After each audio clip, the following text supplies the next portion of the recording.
hermano, por favor me ayuda. Dígale al que está a su lado, hoy es un día para escuchar, para prestar atención y poner manos a la obra.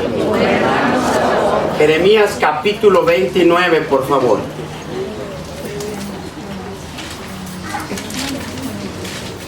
Les voy a pedir un favor al terminar el servicio, hermano. Vamos a estar haciendo esto así mientras estemos afuera, hermano. Hasta el final, después de despedir, que hayamos terminado el servicio vía redes sociales, vamos a dar los anuncios. Así que al final, cuando despidamos, denle siempre unos 2-3 minutos más. ¿Está bien? Amén, hermanos. Amén, porque es necesario hacer algunos anuncios y obviamente necesitamos un poquito... voy a usar la palabra privado como iglesia. Amén, hermano. Lo tienen, hermano. Jeremías en el capítulo 29, versículo 1 al 7. Dile al que está a tu lado, edifica, planta y come. Una vez más, dígalo para que lo entienda. Edifica, planta y come. Amén. Me dicen cuando lo tengan, hermanos. Amén. Dice la palabra del Señor, versículo 1 al 7, Jeremías 29. Estas son las palabras de la carta que el profeta Jeremías envió de Jerusalén a los ancianos que habían quedado, de los que fueron transportados, y a los sacerdotes y profetas, y a todo el pueblo que Nabucodonosor llevó cautivo de Jerusalén a Babilonia. Después que salió el rey Joconías, la reina, los del palacio, los príncipes de Judá y de Jerusalén, los artífices y los ingenieros de Jerusalén, por mano de Elasa, hijo de Safán, y de Gemarías, hijo de Hilcías, a quienes envió Sedequías, rey de Judá, a Babilonia, a Nabucodonosor, rey de Babilonia, decía: así ha dicho Jehová de los ejércitos, Dios de Israel, a todos los de la cautividad que hice transportar de Jerusalén a Babilonia: edificad casas y habitadlas, y plantad huertos y comed del fruto de ellos. Casaos y engendrad hijos e hijas, dad mujeres a vuestros hijos y dad maridos a vuestras hijas, para que tengan hijos e hijas. Multiplicaos ahí y no os disminuyáis, y procurad la paz de la ciudad a la cual os hice transportar, y rogad por ella a Jehová, porque en su paz tendréis vosotros paz. Bendito y buen Dios, a ti te damos la gloria, te damos la honra, te damos la alabanza. Permítenos, Señor, que en esta hora tu palabra edifique nuestros corazones, que nuestras almas, Señor, se llenen de tu presencia. Permite que tu palabra, Señor, produzca lo que tú quieres, Señor, que produzca en nuestras vidas. Por Jesucristo, Señor nuestro, te damos las gracias. Amén y amén. Tomen asiento, hermanos.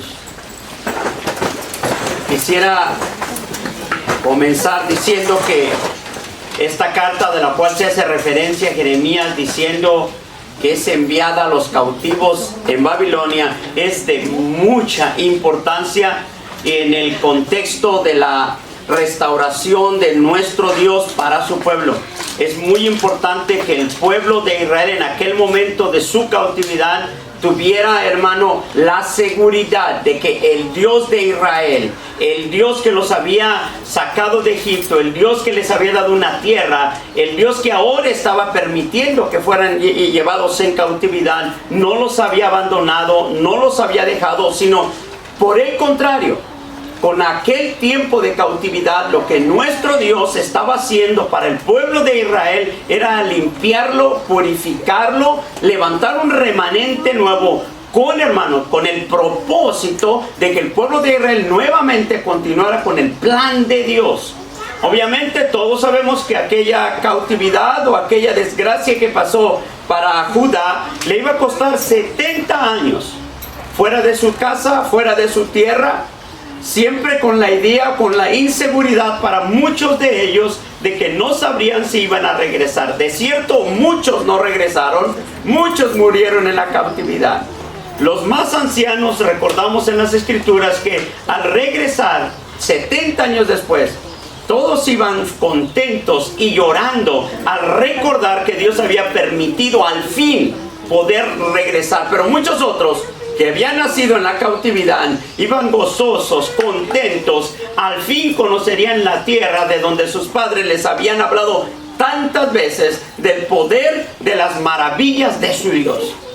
Hay un pasado, hermano, muy grande antes de poder entrar en esta carta, que a veces nosotros necesitamos indagar un poquito. Quiero decirle lo siguiente: la carta tiene un propósito, y en ese propósito nosotros usamos como el tema, ¿no?, que acabamos de decir, es hay que edificar en la cautividad, hay que plantar en la cautividad, hay que comer lo que haya de hacer en la cautividad, hay que multiplicarse lo que tenga que hacer el pueblo en la cautividad, hay que fructificar, hay que volverse a Dios. Quiero decirles, de hecho, que lo que nosotros llamamos hoy en día sinagogas, que lo que nosotros llamamos hoy en día estos grupos religiosos que surgieron entre el pueblo judío, fue justamente después de la cautividad.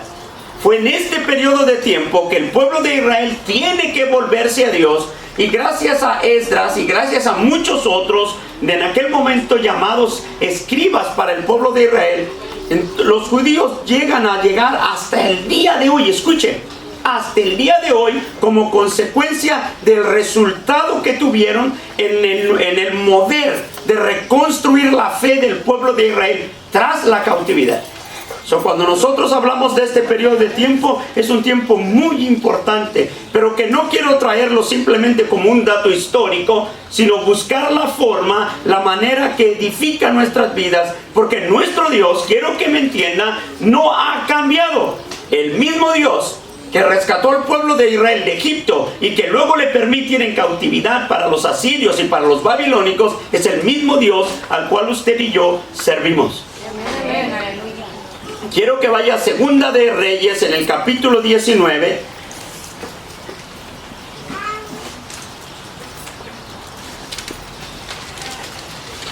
Hay un evento que está aconteciendo y voy a puntualizarlo. Los que usan algunas notas, es bueno que lo haga hoy. 125 años antes de la cautividad. 125 años antes de la cautividad. Judá estaba sitiado, hermano. Judá estaba a punto de ser tomado, especialmente la ciudad de Jerusalén, por el rey Sanaquerib de Asiria. 125 años. Y cuando quiero volver a este periodo de tiempo, es para que observemos cómo la misericordia de Dios, el amor de Dios, nunca cambió con el pueblo de Israel.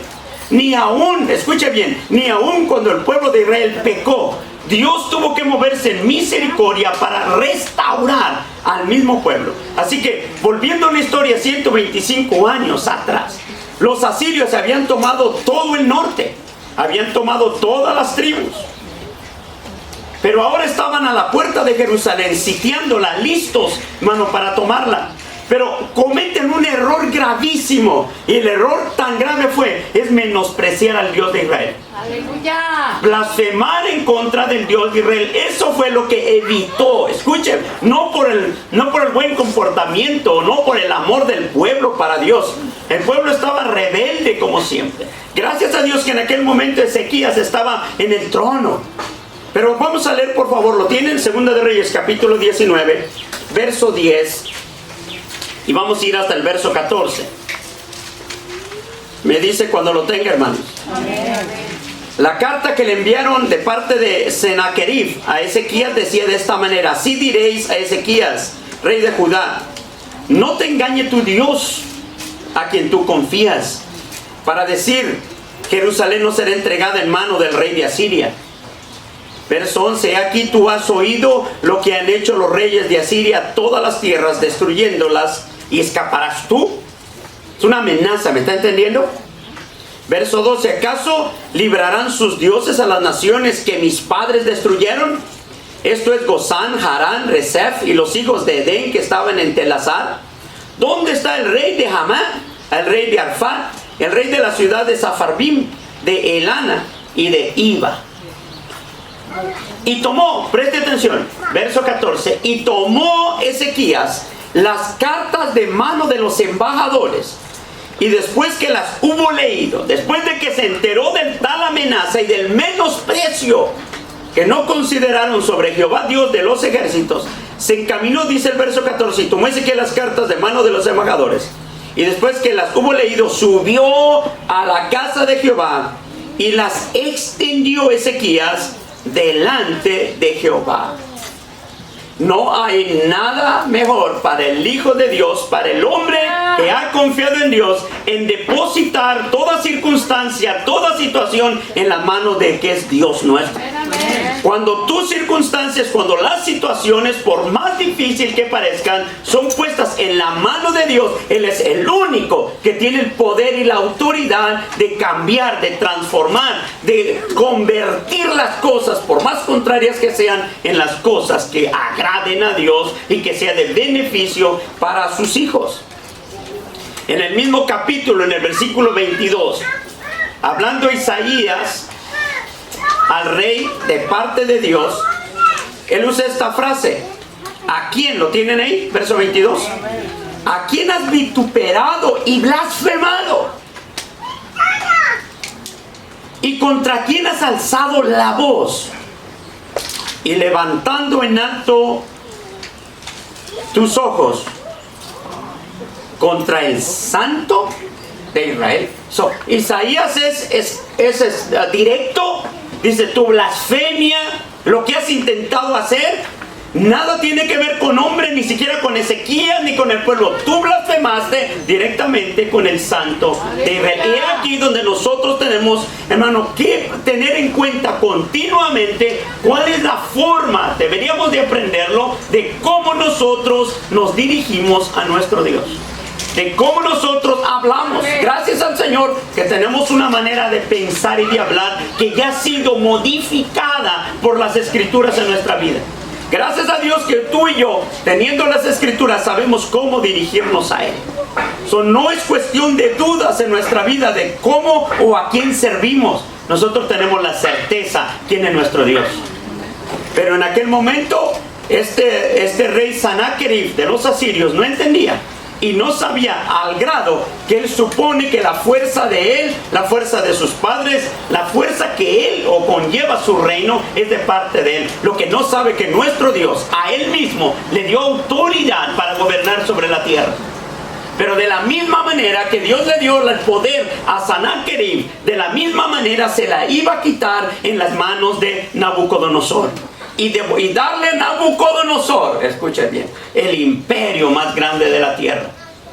Cuando nosotros hablamos, hermano, de este periodo de tiempo, estamos hablando de situaciones donde el ser humano, si no entiende quién es su Dios, comete el error de confrontar al mismo Dios. Hubo un error que se cometió muy grave cuando se persiguió la iglesia en tiempo de los apóstoles. Se perseguía en el nombre de Dios para destruir aquel nuevo movimiento que resaltaba el nombre de Jesús, el nombre de Cristo, la resurrección de los muertos a través de Jesús. Y no es sino hasta que un hombre llamado Gamaliel tiene que decirle a los del Sanedrín, a los gobernantes: oiga, tenga cuidado de cómo estamos confrontando esto. No sea que nos encontramos luchando ¿contra quién? Contra Dios mismo. Por pensar que es contra, estamos cometiendo un error grave. Déjeme decir lo siguiente. En el mismo capítulo de Segunda de Reyes 19, acompáñeme al versículo 31. Hace tiempo que les estoy dando mucha Biblia, hermano, pero prefiero darles mucha Biblia. ¿Está bien? No se enoje conmigo. Segunda de Reyes capítulo 19, en el versículo 31 al 34. Hay una promesa de nuestro Dios. Porque saldrá de Jerusalén, ¿lo tienen, hermanos? Remanente, y del monte de Sión los que se salven. El celo de Jehová de los ejércitos hará esto. Por tanto, así dice Jehová acerca del rey de Asiria: no entrarás en esta ciudad, ni echarás saete en ella, ni vendrá delante de ella con escudo, ni levantarás contra ella baluarte. Por el mismo camino que vino, volverá, y no entrará en esta ciudad, dice Jehová. ¿Por qué? Note bien. Porque yo ampararé a esta ciudad para salvarla por amor a mí mismo y por amor a David, mi siervo. Yo quiero que haga algo. ¿Puedes dar un aplauso al Señor? Las escrituras, hermanos. Las escrituras tajantemente nos dicen que Dios iba a obrar no por el favor al pueblo, escucha, sino por el amor a Él mismo, por su nombre. Porque Dios mismo había hecho promesa en su nombre. El pacto que hizo con Abraham, con Isaac y con Jacob, lo iba a llevar y lo ratifica y le da, hermano, no solamente de ese pacto la seguridad a un pueblo, sino que viene y ratifica un pacto con David, su siervo, quien es directamente inscrito en esta tribu, siendo de Judá. Cuando hablamos de Judá en este periodo de tiempo, Dios está observando que el Mesías va a venir de ahí donde Él decidió que fuese, en la tribu que Él quisiera que fuese. Así que Dios tiene que salvaguardar a un pueblo, no tanto por la benevolencia del pueblo, sino por la benevolencia de Dios. No tanto por el carácter del pueblo, sino por el carácter de Dios. El mismo pecado que el pueblo de Israel cometió sobre idolatría, abandono de las escrituras, es el mismo pecado que ha tenido Judá en todo este tiempo. Pero Dios tiene 125 años atrás hablándole al pueblo. Le muestra y le dice de una y otra manera. Hasta el día que viene Jeremías y dice, todos los profetas han venido y han estado hablándote. Yo he venido y tú no has querido arrepentirte. 125 años después de eso, entonces Jerusalén es cautiva por los babilónicos. Pero antes que eso, hermano, ¿por qué no me ayuda? Y regresamos a Jeremías en el capítulo 29.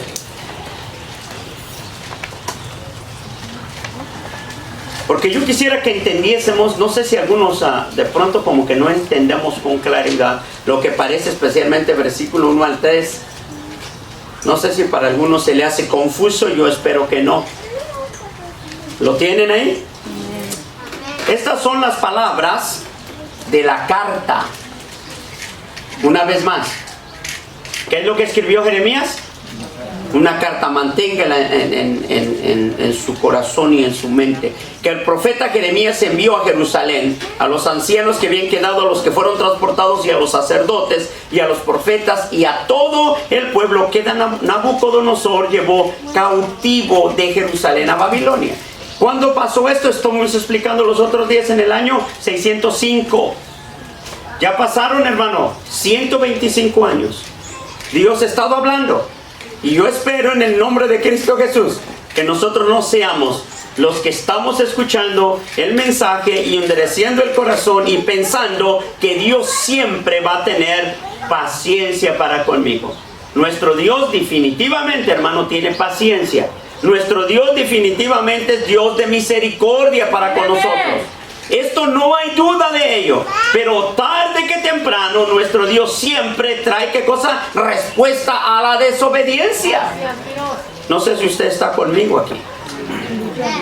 Ayúdame entonces para entender este concepto. Jeremías capítulo 30, por favor. Ahí mismo donde usted estaba. Solo dele ahí vueltita tantito. ¿Lo tienen? Podemos leer versículo 10 y versículo 11.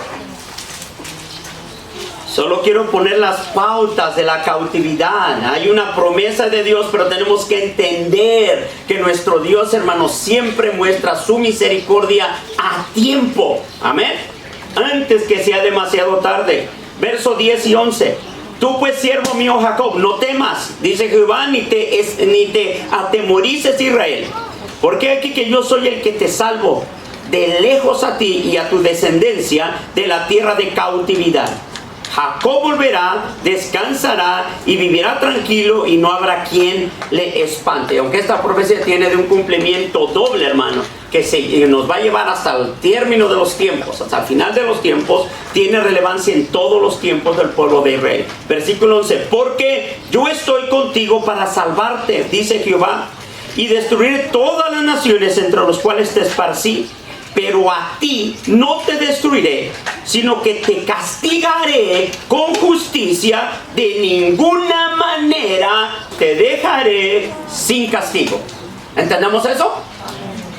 Si hay algo en la justicia de nuestro Dios, es que cuando el hombre va a requerir disciplina, cuando hay juicio de parte de Dios, por ser el Padre amoroso que es en su justicia, va a traer juicio para ti, para mí, por el amor que te tiene, por el amor que nos tiene.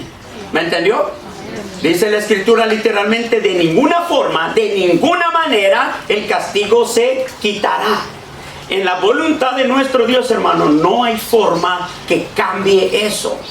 En la voluntad de Dios se lleva estrechamente a la palabra ya dada por Él.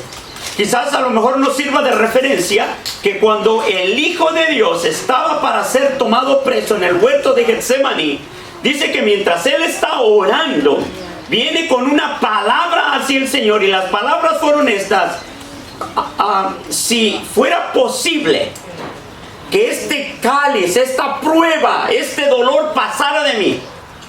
Pero utiliza la siguiente frase: mas no se haga, ¿qué cosa?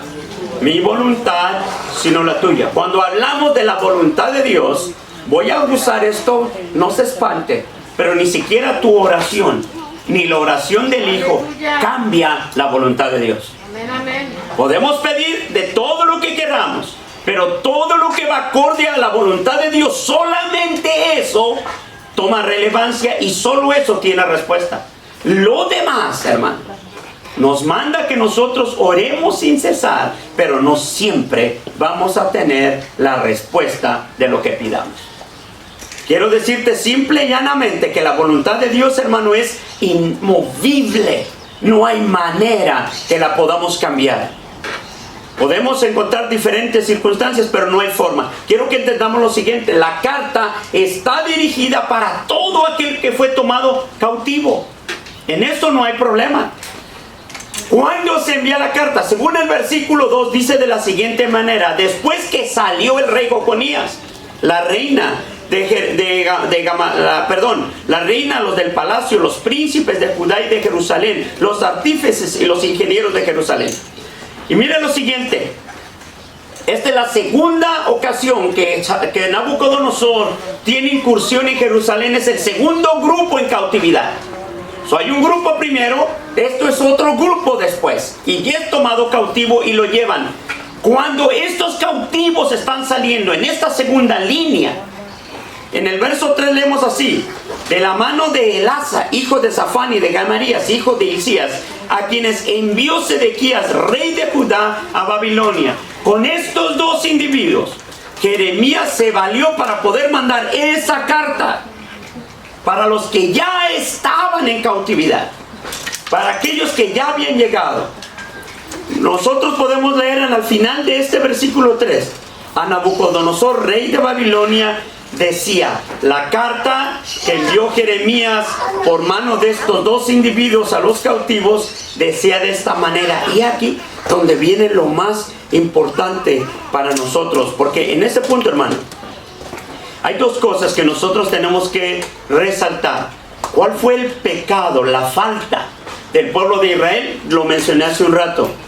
Es el continuo pecado de la idolatría y el abandono de las leyes. El abandono de las escrituras, el abandono de poner en práctica el precepto divino, fue lo que llevó, hermano, a que este pueblo fuera cautivo. Escuche, pero lo que me llama la atención, y tengo que insistir en esto, es que 125 años nuestro Dios trabajó, desde Isaías a Jeremías, trabajando con Judá, un año tras otro año, profeta tras profeta, esperando que el pueblo de Israel, el pueblo de Judá, aprendiera de las 10 tribus que habían pasado ya la cautividad. Nuestro Dios siempre, aquí donde resaltamos la paciencia, la misericordia, el amor de Dios, que siempre se extiende un poquito más. Lo que no podemos caer en la falta, en la gravedad de pensar que yo me equivoco y porque Dios me perdona puedo volverme a equivocar. de estar creyendo que si falto de una vez y el Señor me ha restaurado, tengo y puedo seguir equivocándome, cayendo en la falta, cayendo en el pecado. Debo decirte una vez más, nuestro Dios no actúa de esa forma. Tenemos un Dios amoroso y clemente, hermano. Tenemos un Dios de grande misericordia, pero que nos mueve a los hombres que han conocido su verdad a vivir en su verdad. Aquellos que hemos vivido a la libertad del Espíritu, a vivir en el Espíritu. Hemos aprendido una fe de ese Dios misericordioso y salvación en Cristo Jesús. Pero, hermano, nuestra vida tiene que ser encaminada para el servicio en todo tiempo. No podemos seguir pasando el tiempo y continuar nuestras vidas muy similares. Hay algo, hermano, que cuando nosotros vivimos de esta forma, tarde que temprano, hermano, tarde que temprano podemos caer en un error. Yo quiero hacer una pregunta porque la verdad es que fui bien quebrantado por un pasaje que tenemos en Deuteronomio. Pero yo hago esta pregunta. ¿Somos hijos de Dios o no somos hijos de Dios?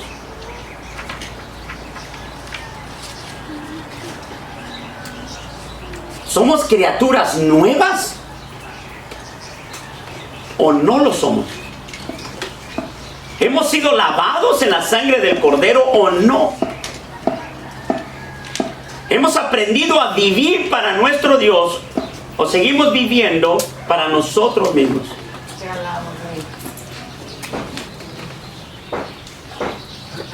Ayer por la mañana, mientras estaba, a veces no lo hago, hoy lo voy a hacer, mientras estaba leyendo las Escrituras, vaya por favor al libro de Deuteronomio.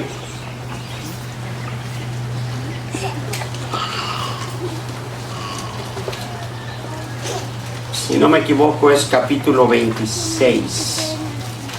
Capítulo 26 de Deuteronomio, versículo 5. Mire, hermano, ayer me pasó algo que pocas veces, como en este caso, me pasó porque me hizo pensar quién soy, de dónde vengo y dónde están mis raíces atrás. Y me hizo estremecer algo. Para mí esto es muy personal, pero lo quiero compartir con ustedes. ¿Está bien? Por favor, vaya al versículo 5 del capítulo 26. Deuteronomio 26, versículo 5.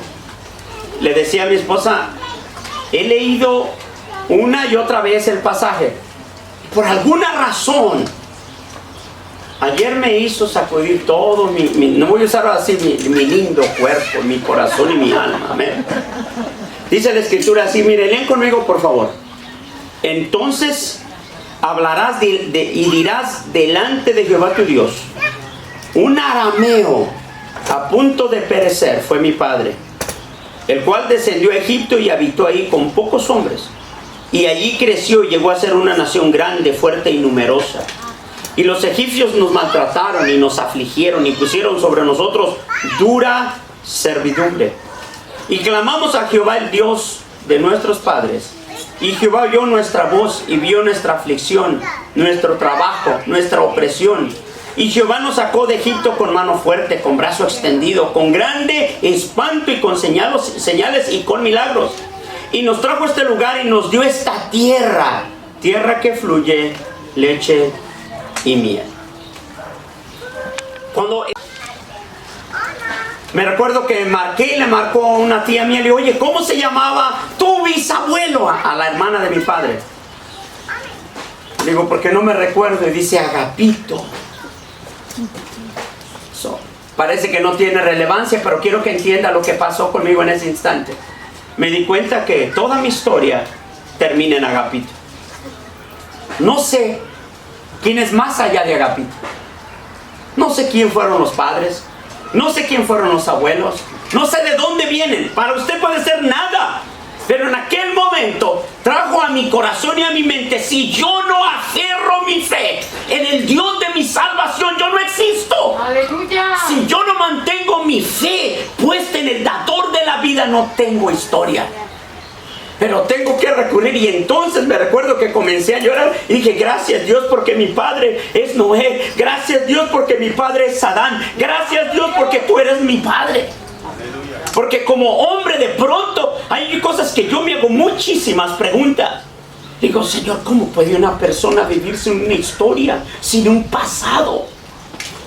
Entonces le di gracias a Dios y dije, gracias Dios por tu pueblo, porque tu pueblo hasta el día de hoy tiene una forma de saber de dónde vinieron, a quién pertenecieron.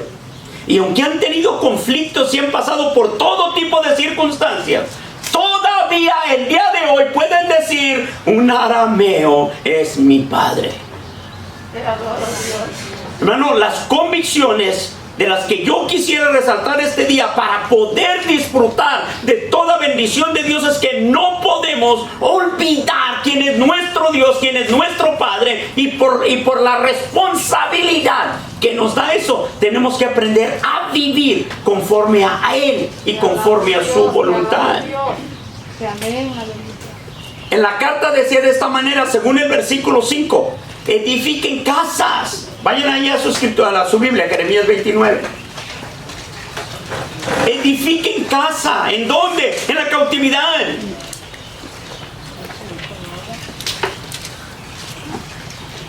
No sé si les dieron la tierra, si la pudieron comprar, no sé nada de eso, no puedo decirles. Si tiene una pregunta, ¿cómo es que construyeron casas? No tengo la respuesta. Lo que sí sé es que nuestro Dios abre siempre la puerta de posibilidad. Nuestro Dios siempre abre, hermano, cualquier puerta que se necesita abrir, porque Él es el Dios de su pueblo. Cuando el hombre ha entendido y se ha identificado con Él como hijo, no hay nada, no hay barrera, no hay límites que nuestro Dios no pueda hacer con sus hijos. Y lo primero que les dice, cuando estén allí, edifiquen casa. No comiencen a entristecerse, no comiencen a morirse por eso. Van a tener que cambiar su forma de ver, van a tener que cambiar su forma de sentir. Es impresionante cuando nosotros leemos el primer capítulo de Daniel, cómo Daniel comienza a hablar y comienza a presentarse él como lo que es, con sus convicciones, con sus principios, con una fe que no encontramos en el pueblo de Israel en esos días. Pero él lo presenta de esta forma. Y ahora encontramos a un Dios sabiendo, hermano, que el pueblo va en cautividad, diciéndole, ponte a trabajar. No llegues a deprimirte, no te encierres en la casa. Por desgracia, pues, escuché estadísticas de este modo para la iglesia.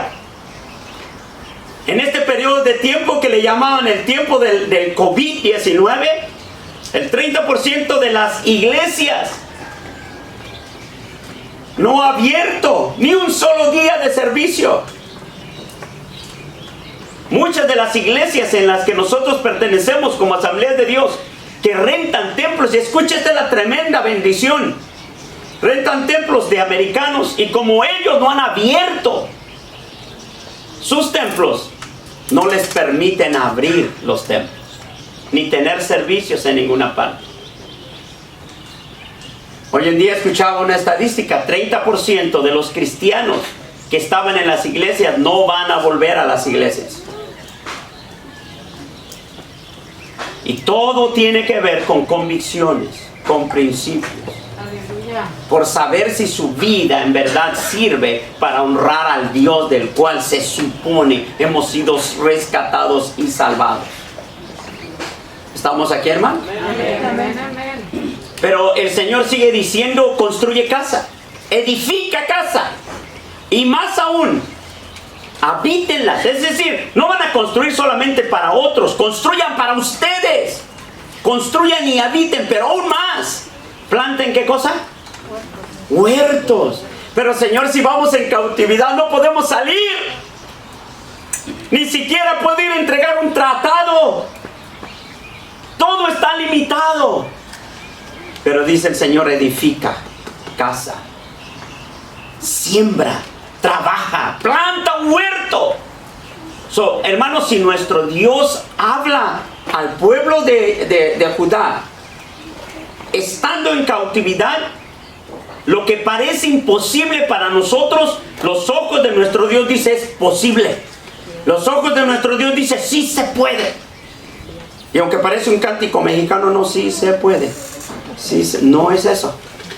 Es en el poder de nuestro Dios. Amén, amén. Agrega un poquito más de cosas. Es en el verso 5. Edifiquen casas, habítenlas, planten huertos y coman del fruto de ellos. Hermano, déjeme explicar una cosa. En muchas ocasiones, este tiempo nos ha demostrado lo siguiente, aunque usted si ha prestado atención, he intentado dentro de casi todas las predicaciones desligarme del COVID-19. No es mucha mi intención de quedarnos hablando del COVID y los efectos. Pero déjeme decirle lo siguiente.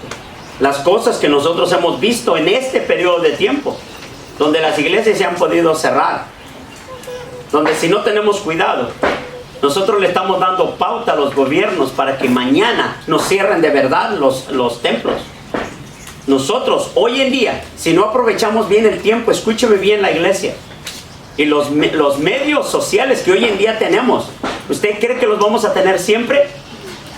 Si hoy censuran de todo, mañana cuando sigamos hablando de Dios por los medios sociales, los van a censurar.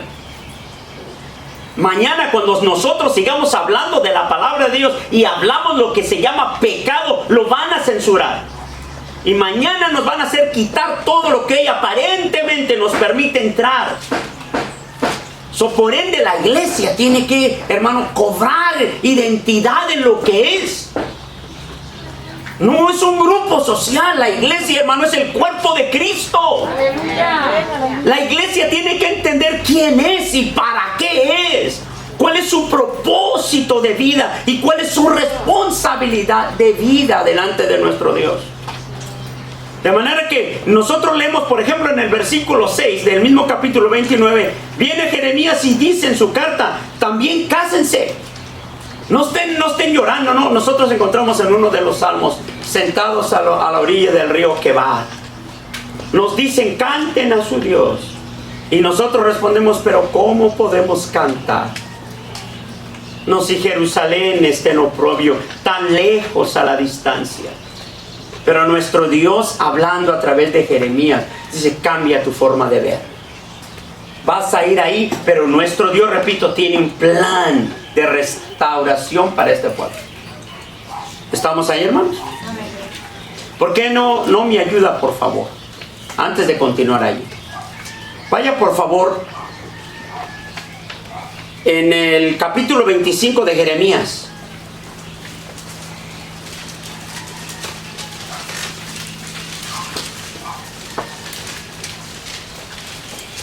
Capítulo 25 de Jeremías. Podríamos leer desde el versículo 1 hasta el versículo 11, pero al menos ayúdame con el versículo 3 primero. ¿Lo tienen? Versículo 3. Dice de esta manera, desde el año 13 de Josías, hijo de Amón, rey de Judá, hasta este día, que son 23 años, está hablando del ministerio de Jeremías, ¿está bien? Que son 23 años, ha venido a mí palabra de Jehová, y ha hablado desde temprano y sin cesar, ¿pero qué dice? Pero no oíste. Entonces una palabra de parte de Dios por Jeremías al pueblo, y diciendo Jeremías mismo, yo he estado 23 años aquí, predicándoles, recordándoles, hablándoles, ¿pero qué? Pero no oyeron. Vaya por favor hasta el versículo 8. Usted puede leer todo el capítulo si quiere después en casa, ¿está bien? Versículo 8 al 11. Por tanto así dicho Jehová de los ejércitos, por cuanto no habéis oído, ¿qué dice? Mis palabras. He aquí enviaré y tomaré a todas las tribus del norte, dice Jehová, y a Nabucodonosor, rey de Babilonia, mi siervo, y los traeré contra esta tierra y contra sus moradores, y contra todas las naciones en derredor, y los destruiré, y los pondré por escarnio y por burla en desolación perpetua. Y haré que desaparezca de entre ellos la voz de gozo y la voz de alegría, la voz de desposado y la voz de desposada, ruido de molino y luz de lámpara. Habrá silencio en Jerusalén. no habrá más movimiento. Versículo 11. Toda esta tierra será puesta, ¿cómo, hermanos? En ruinas y en espanto.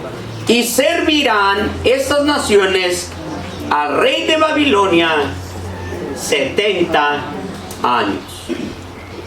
De manera que cuando nosotros, hermanos, comenzamos a hablar sobre el pueblo de Israel y su experiencia, especialmente por la tribu de Judá, es algo que nosotros no podemos tomar a la ligera. Porque aunque como dato histórico pasó allá 2600 años atrás más o menos, hoy en día, hermano, nuestro Dios sigue siendo exactamente igual. Y si no nos hemos percatado de las cosas, es probablemente que nuestros ojos han estado muy cerrados. Nuestros oídos no han querido oír. Y andamos caminando y no recibimos respuesta. Vamos y vinimos y parece que el cielo está cerrado. ¿No será que nosotros con nuestra negligencia hemos dejado de la mano a nuestro Dios? Y Él tiene que observarnos a la distancia. ¿Hasta dónde llegamos nosotros? Por favor, vaya por favor al libro de Isaías capítulo 37. Me voy a ir acercando a terminar, no se preocupe, no va a tardar tanto. Isaías 37.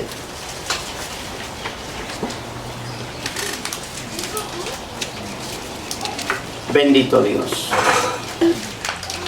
Si hay algo que nosotros tenemos que establecer siempre, hermano, que nuestro Dios es un Dios de amor, es Dios de misericordia y es Dios de justicia y de paciencia, como estaba diciendo desde el principio. Y hermano, Él soporta para nosotros.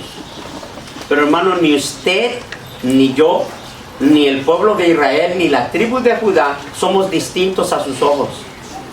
Estamos bajo la misma responsabilidad. Estamos bajo el mismo escrutinio de nuestro Dios. No estemos pensando, hermano, que nosotros somos privilegiados, porque por desgracia muchos han entendido la palabra de gracia, la salvación por gracia, para darle a nuestro Dios algo si Él quiere, algo si puedo. A veces ese tema de la gracia, que es la salvación nuestra, que es por la fe en Cristo Jesús, le hemos convertido en algo más que simplemente un pasatiempo.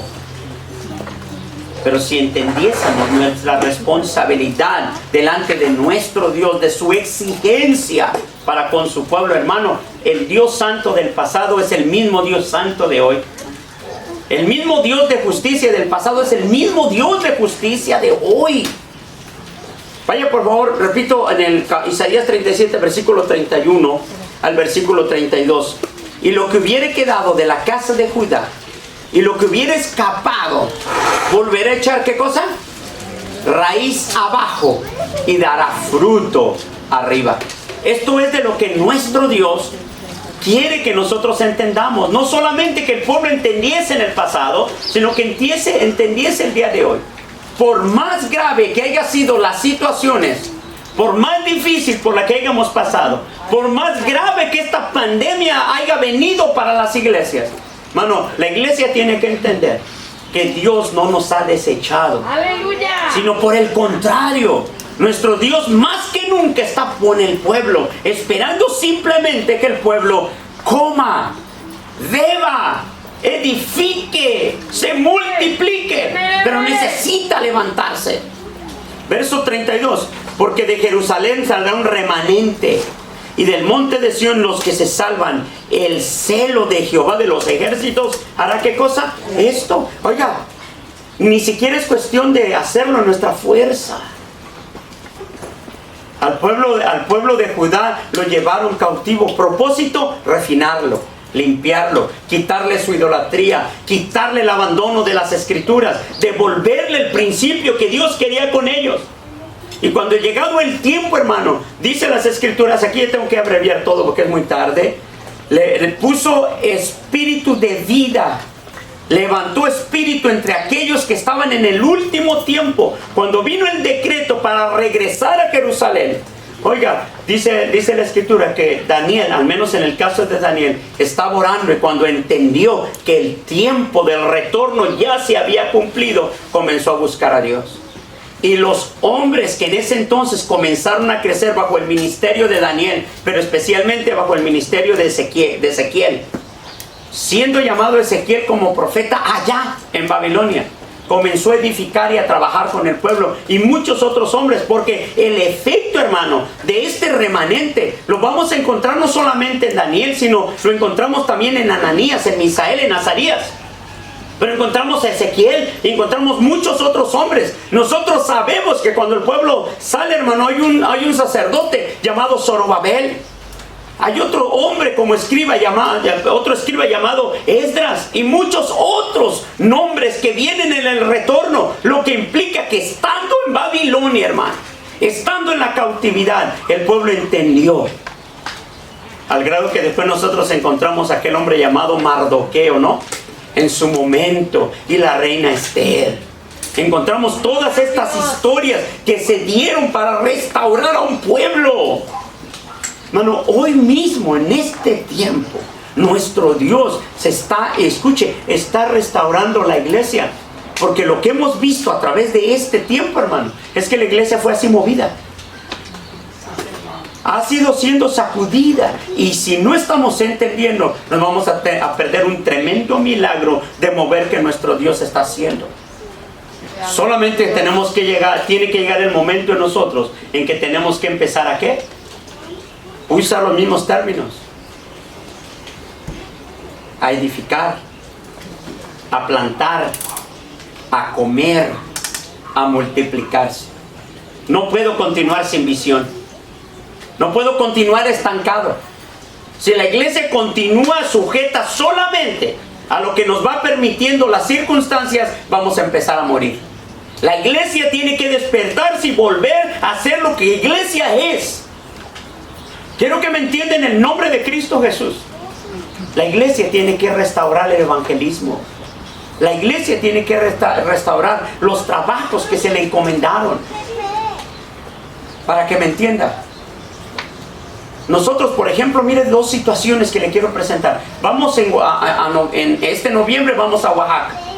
Se va a edificar, se está edificando un templo, se va a dedicar un templo para el servicio al Señor en otro lugar. Pero se va a inaugurar un lugar para surgir el servicio al Señor. Es decir, comenzar una iglesia nueva. Un templo para dedicar, una iglesia nueva que va a surgir. Esto es una tremenda bendición. Pero volteo mis ojos y vemos a Jalisco. Y nuestro hermano Walter llamándome una y otra ocasión. Porque el lugar ahí es conflictivo, es distinto, es duro. Conflicto no solamente con los líderes religiosos de allí, con las personas de repente. El Señor ha movido al hermano Walter y está levantando lugarcitos en un lugar y en otro.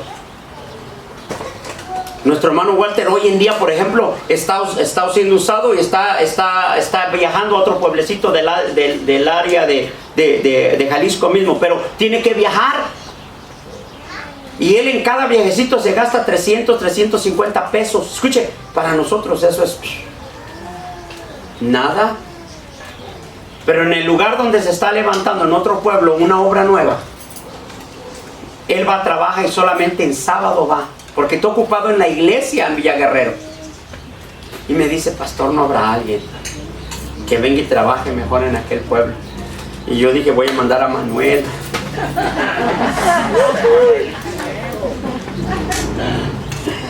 Pero obviamente es broma, ¿ok? No te voy a mandar. Lo que quiero que me entienda, la iglesia tiene que tomar visión. Tenemos que mirar hacia dónde encaminarnos. Y si yo soy responsable de eso, entonces tengo que corregir hacia dónde debo de ir.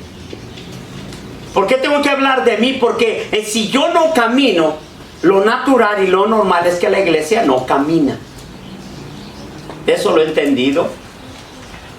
Pero necesitamos una iglesia que tenga una forma de pensar. Es que la iglesia tiene que entender que no puede estancarse. Si el pastor va, necesito que los líderes vayan. Si los líderes van, necesito que los asistentes de sus líderes vayan. Que se forme un concepto de trabajo. Repito, ya no podemos estar pensando porque ¿hasta cuándo cree que no vamos a estar aquí afuera, hermano? ¿Lo que queda del año? ¿O otro medio año después? Ciertamente nosotros comenzamos a limitar muchas actividades de la iglesia, pero no podemos seguir así. Necesitamos que la iglesia continúe como debe de trabajar. Y necesitamos mejorar las cosas que no hemos mejorado. Ojalá, yo le voy a pedir en el nombre del Señor que en los próximos tiempos, hermanos, intentemos utilizar al menos 1 o 2 sábados, las hermanas lo están haciendo, y podamos ir de nuevo para la calle. Sé que es difícil, sí, pero no puedo seguir mirando que es difícil. ¿Me está entendiendo? Sé que puede ser conflictivo, sí, pero no puedo seguir sentado. ¿Me están siguiendo, hermanos? Nosotros leemos en Isaías 37, en el verso 32, que la liberación del pueblo, el cuidado de Dios sobre el pueblo, es porque Él es el que guía, Él es el que liberta, Él es el Señor. ¿Quieren leer de nuevo el verso 30 y 32? Porque de Jerusalén saldrá un remanente y del monte de Sión los que se salven. El celo de Jehová de los ejércitos lo hará.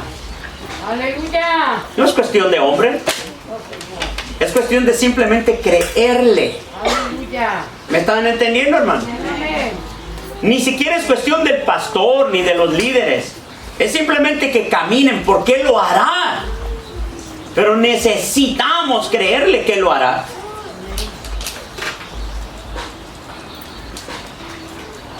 Quiero terminar con esto, hermano. Nosotros leímos en el libro de Jeremías, en el capítulo 25, la siguiente palabra, versículo 10. Yo solo leí el versículo 11, pero quiero leer 10 y 11. Y ahí vamos a ir terminando. Y haré que desaparezca de entre ellos la voz de gozo, la voz de alegría, la voz de desposado y la voz de desposada, ruido de molino y luz de lámpara. Y el verso sigue diciendo, toda esta tierra será puesta ¿cómo? En ruinas y en espanto. Déjeme explicar. ¿Cuántos de nosotros habíamos pensado que la iglesia no la podían cerrar antes de la pandemia? ¿Alguno había pensado? ¿Cuántos se habían preparado para eso? Nadie. Nadie. Ni los apóstoles, ni los profetas, ni los soñadores, ni los que tuvieron visiones. Nadie. Sé que los medios de pronto por ahí pusieron que alguien había dicho algo en el pasado, inventando cosas. Nadie. ¿Por qué? Porque esta es una de las demostraciones en la que quiero que me entiendan. Nuestro Dios siempre obra como Él quiere. Y no pone sobre aviso a nadie cuando Él no quiere. Cuando Él quiere lo hace, hermano. ¿Está bien? Hago una pregunta más. ¿Cuántas veces usted pensó que iba a estar confinado en su casa? ¿Cuántas veces pensó que tenía que andar corriendo en alguna tienda buscando una caja de agua? ¿Sabe por qué no habíamos pensado eso nunca? Porque hemos dado siempre por hecho que todo está bien. Y te quiero decir esto en el nombre de Jesús. Cuando nos sujetamos al Dios del cielo, las cosas ya no son normales, ni son como el mundo vive. Cuando nos sujetamos a las leyes espirituales de nuestro Dios entonces siempre va a obrar, número uno, en el cuidado tuyo, en la bendición tuya, pero Él siempre va a mover todas las cosas que están a tu alrededor para que no parezcan tan normales, pero tenemos que abrir los ojos y los oídos. Amén, hermano. So que podemos entonces, hermano, edificar Podemos plantar, podemos comer, podemos multiplicarnos, pero necesito entonces voltearme. Ya no poder seguir por la COVID-19. No puedo seguir atado a COVID-19. Tengo que seguir, pero si me voy a atar, me voy a atar al dador de la vida, al Rey de Reyes, al Señor de Señores, aquel que es mi salvación, aquel que es mi esperanza, aquel que tiene la solución para mi vida. Entonces a Él es el que me voy a sujetar. Póngase de pie, por favor.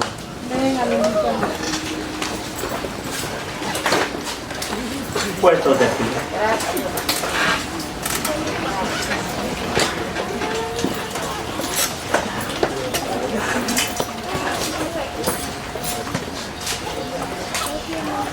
Quisiera recordarles, mire, nuestro Dios nunca olvida a su pueblo. Nuestro Dios siempre está presente. Pero el pueblo no puede olvidarse que nuestro Dios, que es Dios de amor y de misericordia, es un Dios de justicia. Necesitamos mantenernos, hermanos, sabiendo en quién hemos creído y la manera que Él procede, no como pensamos que Él procede, solo como la Escritura dice que Él procede. Amén, hermano. ¿Por qué no, así como está de pie, levante sus manos ahí donde está, hermano? Y recuérdele a nuestro Dios su magnificencia, su grandeza. Como a lo largo de la historia, puede ser la historia bíblica, la historia de la iglesia en estos días que no se ha escrito, Él no ha cambiado. Sigue siendo un Dios real, verdadero. Sigue siendo un Dios que ve mis pasos y oye mis palabras. Sigue siendo el mismo Dios que conoce mis pensamientos. Es el mismo Dios que te rescató, que me rescató. El mismo Dios que llenó de su presencia a David, llenándolo de su Santo Espíritu. Es el mismo Dios que te llenó de su presencia y que puso su Santo Espíritu. El mismo Dios que reveló misterios en el pasado secretos, que trajo visiones y sueños a sus santos hombres. Es el mismo Dios obrando el día de hoy.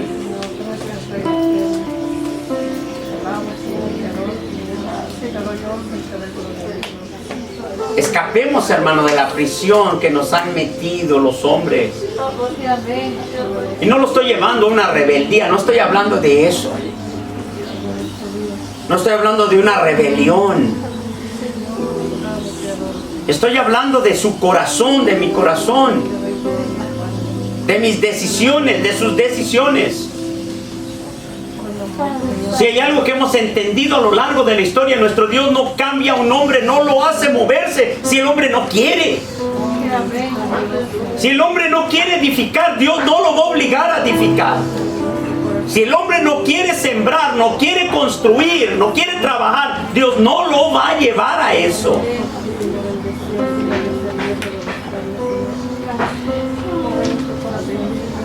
Nuestro Dios espera que tú y que yo tomamos la iniciativa.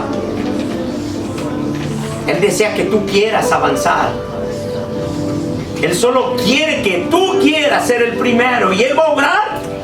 Pero necesitas ceder y necesitas entender que no hay nadie como Él. Oh, aleluya.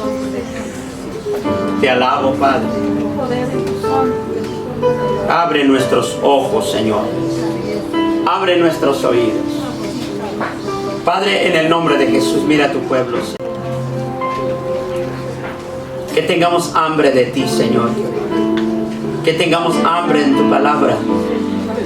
Que tengamos hambre de tu voluntad, Dios mío. Que tengamos hambre de hacer justicia, Señor.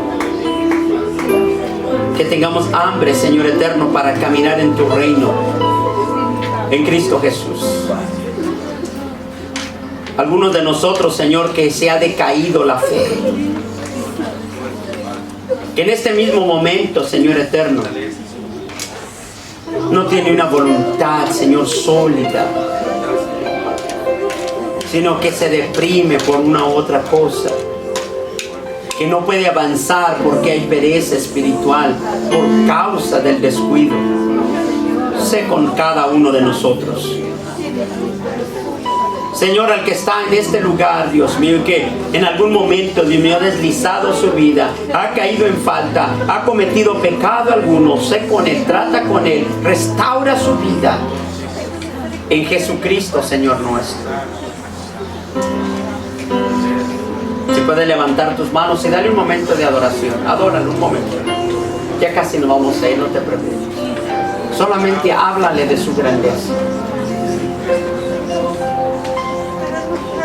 Oh, aleluya, porque es nuestro Dios, es nuestro hacedor,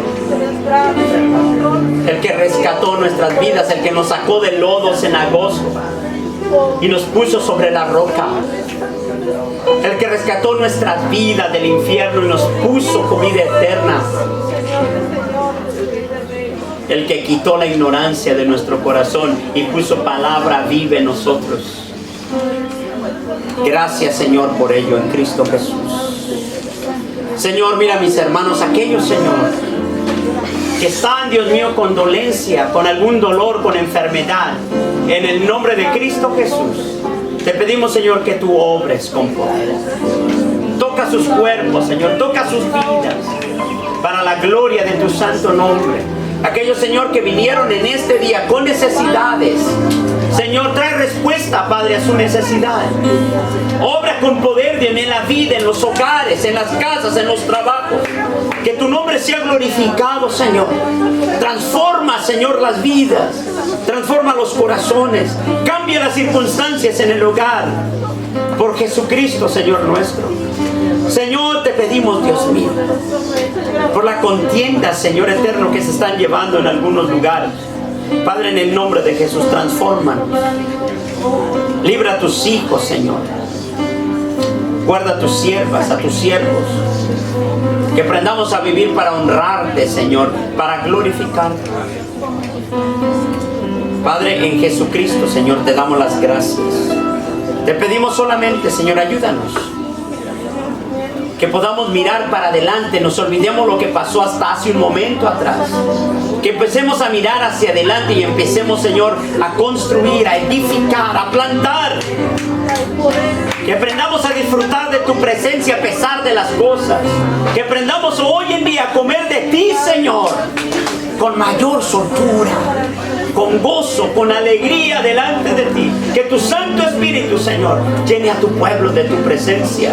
No solamente en la congregación, sino en lo privado. Que haya un derramamiento de tu Santo Espíritu allá en su recámara. Cuando te buscas solas. Oh, aleluya. En Cristo Jesús. Te pedimos por nuestro hermano José, Señor. Sigue, Señor, trabajando en él. Sigue restaurando su vida, su cuerpo. Síguelo sanando, Señor. Nuestra hermana Lupe Mora, Señor, sigue trabajando con él. Te doy las gracias, en Cristo Jesús. Gracias, bendito Dios. Señor, ahora que vamos a salir de este lugar, que tu cuidado y tu presencia, Señor, vaya con nosotros. Despídenos en la bendición del Padre, la gracia del Hijo y la divina y santa comunión de tu Santo Espíritu. Y el pueblo del Señor dice: amén.